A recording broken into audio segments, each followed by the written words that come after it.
आदमी घर पर, सड़क पर, सफ़र में, पुलिस की सुरक्षा में, जेल की हिरासत में कहीं भी सुरक्षित नहीं है।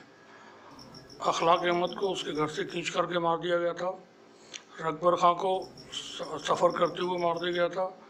इसी तरह से जुनैद को सफ़र करते हुए मार दिया गया था। अतीक अहमद और उनके भाई अशरफ को पुलिस की अभिरक्षा में, जब वो पुलिस की सिक्योरिटी में थे, तब उनकी हत्या कर दी गई। हाल ही में एक बहुत बड़ी घटना हुई है और वो ये देश की सबसे सुरक्षित कही जाने वाली तिहाड़ जेल के अंदर, जहाँ टिल्लू ताजप्रिया नाम के एक अपराधी को, एक बदमाश को जेल में ही बंद दूसरे लोगों ने गोद करके, जो छुरियाँ होती हैं या सुम्मे होते हैं, उनसे गोद करके उसकी हत्या कर दी। हत्या के वक्त में जैसी वीडियो सोशल मीडिया पर मौजूद हैं, वो बहुत ही ज़्यादा वॉयलेंट हैं और वो नहीं दिखा सकते उनको, कम्युनिटी वॉयलेशन के रेगुलेशन में आता है, इसलिए वो बहुत ही शॉकिंग है और बहुत ज़्यादा विचलित करने वाले हैं। जिस वक्त उसकी हत्या की जा रही होती है तो मारने वाले कई लोग उस पर हमले कर रहे थे और कुछ ही दूरी पर कई पुलिस वाले, तकरीबन 9 पुलिस वाले मारते हुए देख रहे थे। किसी ने भी उसको बचाने की कोशिश नहीं की और इसको लेकर के फिर बाद में कई सारी रिपोर्टें आती रही। जब ये घटना हो रही थी, उसके तकरीबन 30 मिनट के बाद उसके शव को वहाँ से हटाया जाता है, यानी कि वो हत्या के बाद 30 मिनट तक वो वहीं पड़ा रहा था। और जब उसको वहाँ से हटाया जाता है शव को, उस वक्त भी जिन लोगों ने हत्या की थी वो हत्यारे जो हैं फिर से हमला करते हैं और फिर से मारते हैं और पुलिस की मौजूदगी में मारते हैं। तो कुल मिलाकर के जो आदमी है उसकी जान की न तो कोई कीमत है, न उसकी कोई गारंटी है कि वो कहाँ महफूज रह सकता है। आमतौर पर लोग समझते हैं कि जेल में चले जाएंगे तो जेल में कम से कम जान बच जाएगी, लेकिन इस तरह के वाक़यात देख करके, इस तरह की घटनाएं देख करके जेल में भी कोई सुरक्षित नहीं है, आसानी से कह सकते हैं। और वो भी जेल कोई आम जेल नहीं है, वो देश की सबसे सुरक्षित जेल है, जिसकी सुरक्षा CRPF और तमिलनाडु की पुलिस और दूसरी जो सुरक्षा एजेंसियाँ वो करती हैं। वहीं कर्नाटक में चुनाव है। कर्नाटक के चुनाव के दौरान जिस तरह के जो रिपोर्ट आ रही हैं, वहाँ पर कहा जा रहा है कि एक तरफा जीत जो है कांग्रेस को वहाँ मिलने जा रही है। पहले भी कांग्रेस चुनाव जीती थी और अपनी सरकार बनी थी, बाद में बीजेपी ने मैनेज करके वहाँ सरकार बनाई और कई सारे विधायकों को तोड़ करके अपने साथ में शामिल करके उन्होंने बीच में जैसा खेल करते हैं ऑपरेशन कमल के ज़रिए वो हुआ और कर्नाटक में बीजेपी की सरकार बन गई थी। अब ये 10 तारीख को चुनाव है, आज 7 तारीख हो चुकी है, 3 दिन बाद वहाँ पर चुनाव है। कल शाम के वक्त तक चुनाव का प्रचार रहेगा। इस प्रचार के दौरान कर्नाटक के जो लोकल लीडर हैं, हम 2 तरह से देखेंगे इसको। लोकल जो लीडर्स हैं उनकी तरफ से, वो बीजेपी के हों या कांग्रेस पार्टी को हों या JDS जो वहाँ की अपनी लोकल पार्टी है, वहाँ के किसी एक के भी ऐसे कोई बयान नहीं आए जो नफरत फैलाने वाले हों, समाज को बांटने वाले हों या आपस में मनमुटाव पैदा करने वाले हों। लेकिन जो लोग दिल्ली से कर्नाटक में चुनाव प्रचार में पहुँचे, भारतीय जनता पार्टी की तरफ से, चाहे वो प्रधानमंत्री हों, अमित शाह हों, उनके अध्यक्ष JP नड्डा हों या आसाम के मुख्यमंत्री बिस्वा, बाकी और भी जो लीडर्स पहुँचे, सबकी जो भाषा है वो बेहद ख़तरनाक रही है और चुनाव आयोग भी उस पर खामोशी रहा है। अभी तक चुनाव आयोग ने कोई एक्शन किसी तरह का नहीं लिया। वहाँ कांग्रेस पार्टी ने अपने मैनिफेस्टो में एक वादा किया कि हम चुनाव जीतने के बाद, सरकार बनाने के बाद, जो दंगाई किस्म के लोग हैं, जो दंगाई किस्म के संगठन हैं, जिसमें PFI का नाम उसमें शामिल किया गया था और बजरंग दल का, इनको पाबंद करेंगे, इन पर पाबंदी लगाएंगे, बैन करेंगे इनको। तो प्रधानमंत्री ने बजरंग दल को बजरंग बली से जोड़ दिया और वो अब बस रोना बाकी वहाँ बचा है। जो कुछ भी, मतलब एक हद होती है किसी के भी, जो मणिशंकर अय्यर ने कहा था, तो हद होती है किसी चीज़ की, उन हदों से पार नहीं जाना चाहिए। लेकिन हम देखते हैं चुनाव के दौरान कि लोगों के रवैये किस तरह के हो जाते हैं और हैरानी तब होती है जब चुनाव कराने वाला जो संस्था है, चुनाव आयोग, वो बिल्कुल खामोश होकर के बैठ जाता और किसी तरह की कोई भी कार्रवाई उसकी तरफ से नहीं होती है। और जो मीडिया है, मेन स्ट्रीम मीडिया, उसका तो कहना ही क्या, सब जानते हैं, वहाँ पर सीधे सीधे एजेंडे पर काम होता है और वो जन सरोकार से जुड़े हुए मुद्दों पर कोई बातचीत नहीं करते हैं। वो सिर्फ बवाल मचाने वाले जो भी मटेरियल है उसको लेकर के बैठ जाते हैं और लोगों तक फिर उसी पर चर्चाएं करना, और चर्चा में वो पकड़ के लाते हैं दाढ़ी टोपी वाले को भी, एक आरएसएस के जानकार को, एक किसी हिंदू धार्मिक व्यक्ति को, और बाकी उनके अपने एक दो प्रवक्ता वगैरह बैठे होते हैं। और वहाँ पर फिर जिस तरह की डिबेट होती है वो डिबेट सीधे सीधे एजेंडे पर होती है। तो वहीं मणिपुर में इस वक्त बवाल मचा हुआ है, वहाँ कई दिनों से हिंसा जारी है। कल शाम तक की रिपोर्ट के मुताबिक तकरीबन 54 लोग, कम से कम 54, तकरीबन नहीं, कम से कम 54 लोग मारे जा चुके हैं वहाँ पर। 1.5 दर्जन से ज़्यादा थानों पर हमला बोल करके जो प्रदर्शनकारी हैं या बलवाई हैं या दंगाई हैं, जो भी कहें उनको, उन्होंने 1.5 दर्जन थानों पर हमले करके वहाँ रखे हुए हथियारों को लूट लिया। बाज़ारों में जो हथियारों की दुकानें थी उनके शटर, उनके ताले तोड़ करके वहाँ रखे हुए हथियारों को लूटा, और उससे वो वहाँ पर जो एक बवाल है वो किए हुए हैं। तो 54 लोगों की मौत कल शाम तक हो चुकी थी। अभी वहाँ के क्या हालात हैं कोई रिपोर्ट वहाँ से हासिल नहीं है। तो एक तरफ मणिपुर में दंगे हो रहे हैं, दूसरी तरफ कर्नाटक में चुनाव हो रहे हैं। कर्नाटक के चुनाव में देश के गृह मंत्री प्रचार में जाते हैं और कहते हैं कि अगर कांग्रेस पार्टी की सरकार कर्नाटक में बनती है तो दंगे करवाएगी। वहीं एक बयान, अब वो कर्नाटक में तो जाके कहते हैं कांग्रेस पार्टी दंगे करवाएगी, लेकिन मणिपुर में दंगे हो रहे हैं, उनका भी थोड़ा सा जिक्र वहाँ चुनाव में कर देना था। वहीं स्मृति ईरानी एक बयान देती हैं, 2 दिन पहले उनका ये बयान था और वो ANI ने उसको ट्वीट किया है कि मैंने प्रियंका गांधी को अमेठी में सड़क पे नमाज पढ़ते हुए देखा था। चलो मान भी लेते हैं कि प्रियंका गांधी ने नमाज पढ़ी, तो आपको क्या परेशानी हो गई? तो आप हर जगह धर्म को टारगेट करेंगे। आप सीधे सीधे कहिए बीजेपी के जो नेता हैं कि हमें मुसलमानों से मतलब नहीं, हम मुसलमान को नहीं चाहते हैं भारत में। बिल्कुल साफ बात कहने चाहिए। और अब उसमें उनको कोई परेशानी भी नहीं, क्योंकि अब पहले एक रहता था, एक चीज़ है कि साहब मुसलमान वोट कहीं दूसरी तरफ चले गए तो क्या होगा, हमारी सरकार बनेगी नहीं बनेगी। अब मुसलमान वोट कहीं भी चले जाएं तब भी बीजेपी की सरकार बन जाती है। और 2 बार से हम देख रहे हैं कि पूर्ण बहुमत से केंद्र में 300 से ज़्यादा सीटें उनको मिलती हैं। तो उनको अब मुस्लिम वोट की कोई फिक्र होने नहीं चाहिए। तो साफ साफ बोल देना चाहिए कि हिंदुस्तान में हम मुसलमानों को बर्दाश्त नहीं करेंगे। मतलब हर जगह पर सीधे सीधे वो मुसलमानों को टारगेट करके बात करते हैं। प्रियंका गांधी ने नमाज पढ़ी थी नहीं पढ़ी थी, मतलब आप अकेली थी अमेठी में ये देखने वाली कि प्रियंका गांधी ने नमाज पढ़ी है, बाकी स्मृति ईरानी के अलावा किसी ने नहीं देखा इसको। और चलो मान भी लेते हैं पढ़ ली तो कौन सा आसमान गिर गया।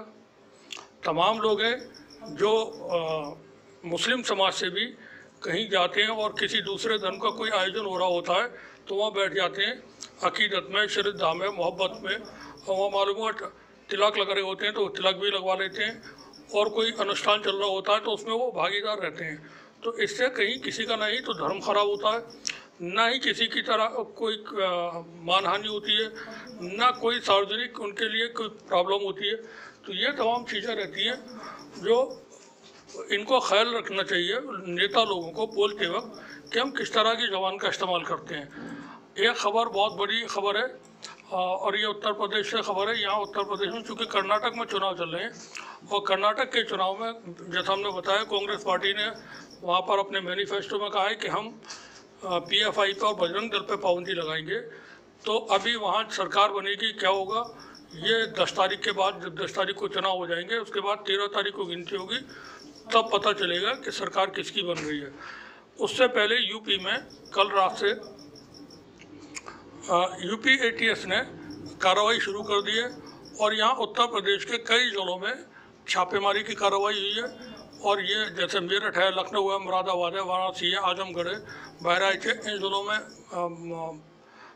ATS ने छापेमारी की है। और ये छापेमारी की है पॉपुलर फ्रंट ऑफ इंडिया नाम का कोई PFI संगठन है, उससे जुड़े हुए लोगों को यहाँ पर पकड़ा गया है। और अब तक जो जानकारी है रिपोर्ट के मुताबिक तकरीबन 70 लोगों को हिरासत में लिया जा चुका है और ये ऑपरेशन कई शहरों में हुए हैं। रिपोर्ट के मुताबिक यूपी के कई जिलों में ATS ने पॉपुलर फ्रंट ऑफ इंडिया से जुड़े लोगों की तलाश में छापेमारी की है। इस दौरान ATS ने PFI से जुड़े 70 लोगों को हिरासत में लिया है। इसके तहत लखनऊ, मेरठ, मुरादाबाद, वाराणसी, आजमगढ़ समेत कई शहरों में यह ऑपरेशन जारी रहा है। छापेमारी के दौरान लखनऊ से एक युवक व बिजनौर से मस्जिद के एक इमाम को भी उठाया गया है। लखनऊ के BKT के एक अचरामऊ गांव में भी ATS ने छापा मारा है। बिजनौर के चांदपुर थाना क्षेत्र स्थित एक मस्जिद के इमाम को शक में ATS ने हिरासत में लिया और उनसे पूछताछ की जा रही है। यूपी के 5 से ज़्यादा शहरों में ATS ने आज ये छापेमारी की है और जैसा हमने बताया कि PFI जो संगठन है उससे जुड़े हुए ये लोग हैं जिनके ऊपर पहले से पुलिस ने और ATS वगैरह ने या एजेंसियों ने काम किया होगा और उनकी जानकारी लेकर के फिर ये गिरफ्तारियां वगैरह हो रही हैं। वहीं यहाँ पे RK साहू हैं एक ट्विटर यूज़र, उन्होंने भी इसको लिखा है। उन्होंने लिखा है कांग्रेस ने अपने कर्नाटक घोषणा पत्र में बजरंग दल और PFI को एक समान माना। कर्नाटक विधानसभा चुनाव के लिए राजनीतिक दलों का प्रचार और प्रसार जोरों पर है। 10 मई को 224 विधानसभा सीटों के लिए वोटिंग होना है। राजनीतिक दल अपनी अपनी जीत सुनिश्चित करने के लिए जनता से लुभावने वादे कर रहे हैं। अच्छा, अभी इसी रिपोर्ट में कुछ लोगों की गिरफ्तारी के बारे में भी है और इसमें 2 लोग ऐसे हैं जिनके ऊपर पहले से वारंट वगैरह होंगे। उन दोनों को गिरफ्तार किया गया और इनके नाम है परवेज अहमद और रईस अहमद। इन दोनों को गिरफ्तार ATS ने किया है। ये खबर बहराइच से है, वो भी PFI से जुड़ी हुई है। यहाँ पर बहराइच में नगर पंचायत जरवल के मोहल्ला वेलकाजी निवासी एक युवक को बीती रात लखनऊ ATS ने आकर के हिरासत में लिया या उसे उठा ली गई। युवक की अचानक हुई गिरफ्तारी से इलाके में हड़कंप है। गिरफ्तार युवक नगर पंचायत चुनाव में अध्यक्ष पद पर चुनाव लड़ चुकी शबाब बेगम का देवर है। क्षेत्र के लोग गिरफ्तारी को PFI से जोड़कर देख रहे हैं, जबकि अभी तक इस मामले में पुलिस ने कोई जवाब नहीं दिया है, गोलमोल जवाब दिए गए हैं। जरवल रोड थाना क्षेत्र के जरवल नगर पंचायत के मोहल्ला वैरा काजी निवासी नजम के घर शनिवार की रात लखनऊ ATS ने छापा मारा। युवक कुछ समझ पाता उससे पहले ATS ने उसे दबोच लिया और उसको जरवल चौकी ले गई। यहाँ से ATS उसे जरवल रोड थाना पहुँची और यहाँ पर भी उससे पूछताछ की, यानी थाने में भी लेकर के पूछताछ की। कुछ देर की पूछताछ के बाद ATS उसे अपने साथ लेकर चली गई। अचानक हुई छापेमारी और गिरफ्तारी से इलाके में काफ़ी हलचल है। ललन टॉप ने इस पर एक ट्वीट कर बताया है कि जो गिरफ्तार किया है नजम, ये AMU का स्टूडेंट है, रिसर्च स्कॉलर है और कोई एक्टिविस्ट भी हैं। उनको ATS ने बहराइच से गिरफ्तार कर लिया है। ये ललन टॉप की खबर है। बता दें कि नजम ने इस बार भी अपनी भाभी शमा बेगम को नगर पंचायत अध्यक्ष के चुनाव में उतारा था। इस दौरान उसने पूरा चुनाव अपने दम पर लड़ा और सभी पोस्टरों में उसकी भाभी की जगह उसकी तस्वीर देखने को मिली। जरवल चौकी प्रभारी अवधेश कुमार द्विवेदी ने बताया कि PFI को लेकर ATS आई थी। उसने जरवल में नजमुल जमा उर्फ नजम को गिरफ्तार किया था और पूछताछ की, उसके बाद अपने साथ ले गई। यहाँ पर यह भी जानकारी है कि 6 महीने पहले नजम ने PFI से इस्तीफा दे दिया था और वो कोई दूसरा संगठन बनाने की कोशिश में था। वहीं पर एक खबर और है, और ये बड़ी खबर है, काफ़ी बड़ी खबर है कि सऊदी अरब ने जो मामला सूडान में चल रहे हैं, जंग का सा माहौल है सूडान के अंदर, हालात वहाँ के बहुत ख़राब हैं और इतने ख़राब हैं कि वहाँ की सेना और पैरामिलिट्री फोर्सेस दोनों आमने सामने हैं और दोनों के बीच एक भयानक जंग वहाँ जारी है काफ़ी वक्त से। और इस जंग में अब तक कोई नतीजा नहीं निकला है।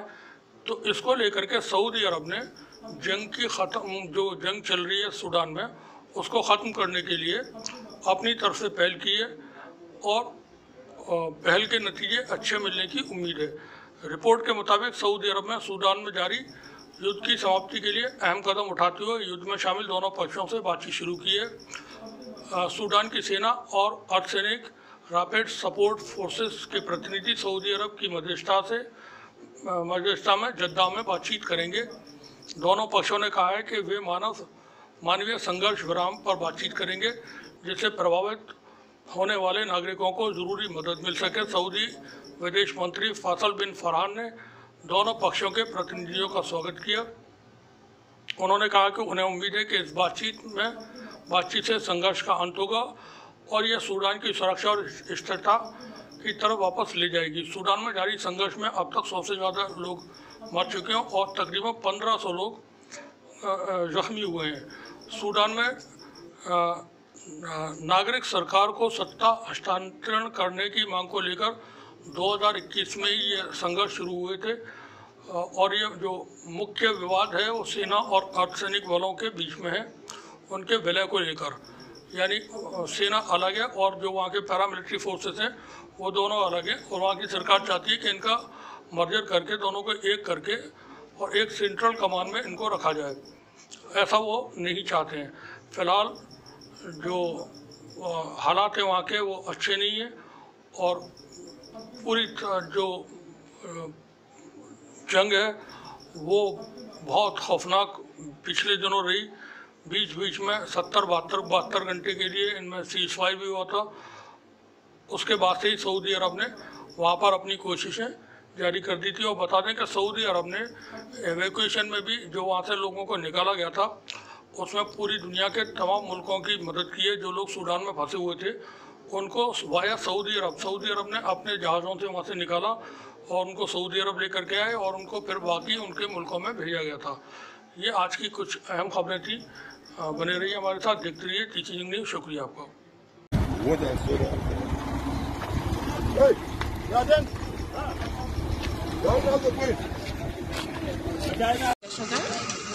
Mariam? Lawan Gashagar. Okay. How has it been? All I can say is we thank God for everything, but it hasn't been easy. We suffered a lot in the process of this, but we're grateful for the Nigerian federal government for making this possible.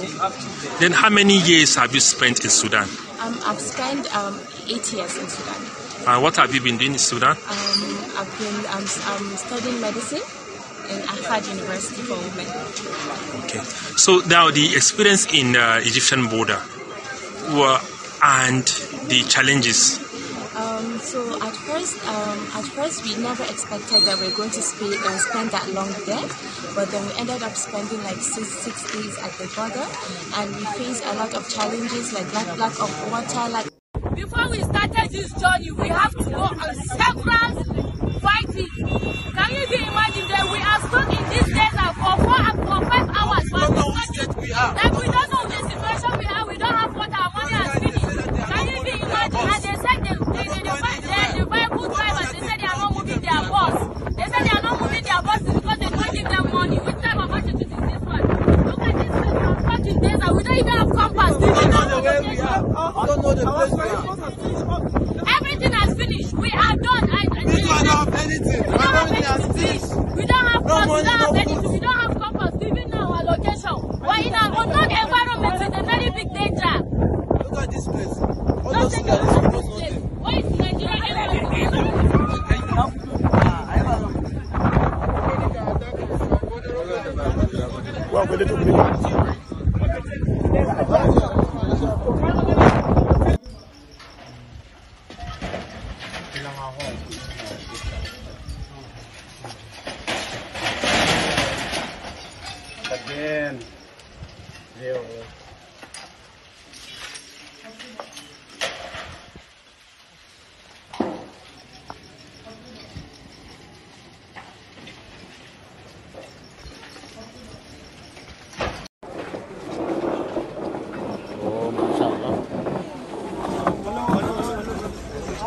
आप किस लिए काम करते हो? Blinkit. आप Blinkit sir, Zomato और आप Swiggy.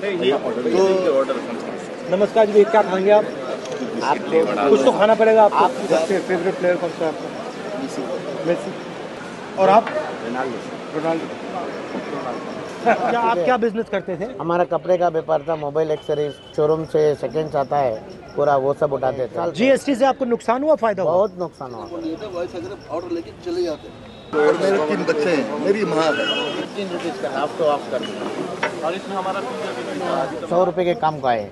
हमारा जो व्यापार है वो छोटा छोटा काम छोटा अभी हमारे कंपनी में काम कर दिया तो इनके भी सभी एक साथ काम आते हैं। आपका टिप्स करके 100 रुपीज़ देते हैं, दूसरा जूस देता है। वही सर, ये काम जो ढंग का होना, फ्यूचर काम आना। एम्प्लॉयमेंट नहीं है सर, इसीलिए हम यहाँ 100 रुपये के काम का है सर। यही नाश्ता है हमारा, ब्रेकफास्ट। सवेरे 6 बजे उठ के आए, अब ब्रेकफास्ट कर रहे हैं, वो भी हमको नसीब नहीं है। जो आप काम कर रहे हो, जो आपकी मुश्किलें हैं, इसके बारे में मीडिया में कभी मैंने नहीं देखा। दिखाएंगे भी, हम लोग का वैल्यू नहीं है। आप पहले आदमी हमसे बैठ के बात कर रहे हैं। बहुत अच्छा लगा आपसे मिलकर। Thank you brother.